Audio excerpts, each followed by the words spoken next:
देखिए इस क्वेश्चन के अंदर यहाँ पे एक रेजिस्टेंस है 8 ओम का और ये 12 ओम का है और ये 24 वोल्ट की बैटरी है।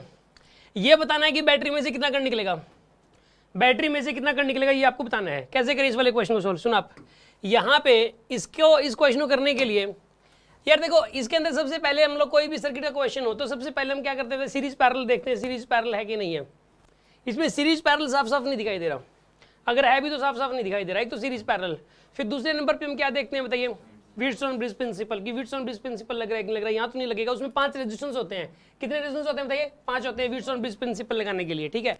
और फिर हम क्या देखते हैं बताइए, delta star transformation. Delta star transformation भी आने लगेगा क्योंकि उसमें क्या होता है बताइए, एक क्लोज लूप होना चाहिए, उसमें 3 रेजिस्टेंस होने चाहिए, 3 जंक्शन होना चाहिए, तभी लगता है वो, ठीक है ना। फिर बताइए 4th नंबर पे क्या बताया था मैंने, सिमेट्री। सिमेट्री में तो मैंने कहा था कि 8-10 रेजिस्टेंस हो और वो सिमेट्रिकली जुड़े हुए हो तो लगता है, ठीक है ना। उसके बाद क्या बताया था मैंने बताइए, बस इतने ही बताए थे। उसके बाद नेक्स्ट है इलेक्ट्रॉनिक बिटल कॉन्सेप्ट। ये इलेक्ट्रॉनिक बिटल कॉन्सेप्ट से होता है। ये इलेक्ट्रॉनिक बिटल कॉन्सेप्ट कब लगता है सुन लो आप, जब पहले तो कॉन्सेप्ट का नाम क्या है यहाँ पे बताइए, इलेक्ट्रॉनिक बिटल कॉन्सेप्ट। ये कब लगता है सुन आप, जब ये होते तो सीरीज पैरेलल में लेकिन साफ साफ दिखते नहीं होते, होते तो सीरीज पैरेलल में लेकिन ये साफ साफ दिख नहीं रहे होते। जैसे कि ये वाला क्वेश्चन मैं करके दिखा रहा हूँ आपको। आप एक काम करो, इस वाले क्वेश्चन को सॉल्व करने के लिए पहले तो ना रेजिस्टेंस को नंबरिंग दे दो। जैसे ना यहाँ पे नंबरिंग दे दिया आपने 1, यहाँ नंबरिंग दे दी 2, यहाँ पे लिख दिया 3 और यहाँ क्या लिख दिया आपने बताइए 4, 1 2 3 4 ये आपने लिख दिया, राइट। अब आप एक काम करो, उसके बाद ये जो बैटरी है ना, बैटरी, इस बैटरी का ये पॉजिटिव टर्मिनल है और ये नेगेटिव टर्मिनल है। यहाँ पे ये पॉजिटिव टर्मिनल है, ये नेगेटिव टर्मिनल। तो ये बैटरी है, जैसे इसका पॉजिटिव टर्मिनल और नेगेटिव टर्मिनल यहाँ पे बना लिया, ये पॉजिटिव वाला और ये नेगेटिव वाला। मतलब जैसे कि ना ये वाला पॉइंट ए है, मतलब मान लो, और ये वाला पॉइंट बी है अगर, तो ये वाला पॉइंट ए बना दिया मैंने, ये वाला पॉइंट क्या बना दिया बताइए यहाँ पे, बी। ये ए बना दिया और ये वाला पॉइंट कौन सा बना दिया मैंने, बी, ठीक है। बैटरी के अक्रॉस आर इफेक्टिव निकालना है हमें। किसके अक्रॉस निकालना है बताइए, तभी तो यार बैटरी में से निकलने वाला करंट निकलेगा। समझ में आ रही है बात आपको, बैटरी में से निकलने वाला जो करंट है वो तभी तो पता लगेगा यार, क्योंकि हमें बैटरी के अक्रॉस आर इफेक्टिव निकालना है, तो हमें बैटरी में से निकलने वाला जो करंट है वो बताना है। एक काम करो, इसके अंदर यहाँ पे काम करो, बैटरी की पॉजिटिव वाले प्लेट में से आप एक काम करो, इसके लिए ए से चलो बी तक। पहले आप चलोगे 1 2 और बी तक पहुँच गए, हाँ जी 1 2 और बी तक पहुँच गए ना। देखो आप ना पहले ए से चलो बी तक जाना है, आपको ऐसे रास्ते से चलना की कम से कम रेजिस्टेंस मिले, ऐसे रास्ते से चलना की कम से कम रेजिस्टेंस आपको मिले। तो आप ए से चले तो क्या मिला आपको बताइए, 1 2 मिला।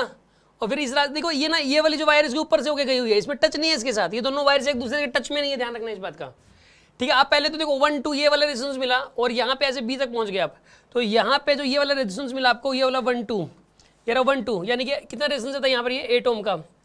अच्छा 8 ओम तो हो गया भाई। उसके बाद ये अगला, फिर आप ना एक ऐसा रास्ता चुना, अगला रास्ता जिसमें आपको अलग रेजिस्टेंस मिले। देखो ए से चले आप, बताइए 3 4 और बी तक पहुँच गए, हाँ जी क्या बताइए 3 4 और बी तक पहुँच गए आप, ये 3 और ये 4 और पहुँच गए बी तक। और ये कितने ओम का है बताइए, ये 12 ओम का है। कितने ओम का ये वाला, अभी दोनों पैरेलल में साफ साफ दिखाई दे रहे हैं, ये पहले पैरेलल में नहीं दिखाई दे रहे थे, अभी पैरेलल में साफ साफ दिखाई दे रहे हैं।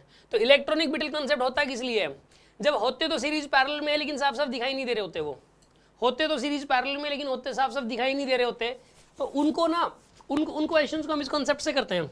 सर हमें कैसे पता लगेगा कि यही वाला क्वेश्चन होना है, ये बाय प्रैक्टिस आएगा आपको। सिर्फ इसी कॉन्सेप्ट के जो क्वेश्चंस हैं मैंने उसकी एक स्पेशल डीपीपी बनाई है, ये डीपीपी नंबर ये वाली है, जो ये वाली जो डीपीपी है ये सिर्फ इसी टाइप की क्वेश्चंस की है। तो आपको देख के आइडिया होने लगेगा किसी और, लगभग यही वाले टाइप बनते हैं, बस लगभग यही वाले क्वेश्चंस बनते हैं।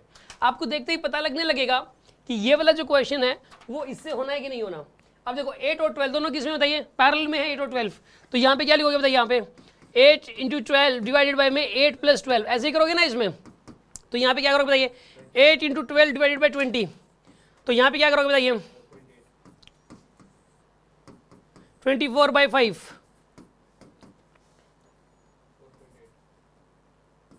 4.8 ओम। तो इस बैटरी के अक्रॉस जो आर इफेक्टिव आ गया 4.8 ओम आ गया। अब बैटरी के अक्रॉस आर इफेक्टिव की वैल्यू आ गई 4.8 ओम, ठीक है ना। अब सुन लो, करंट निकालना है आपको, करंट की वैल्यू कितनी हो जाएगी बताइए यहाँ पे, E/R।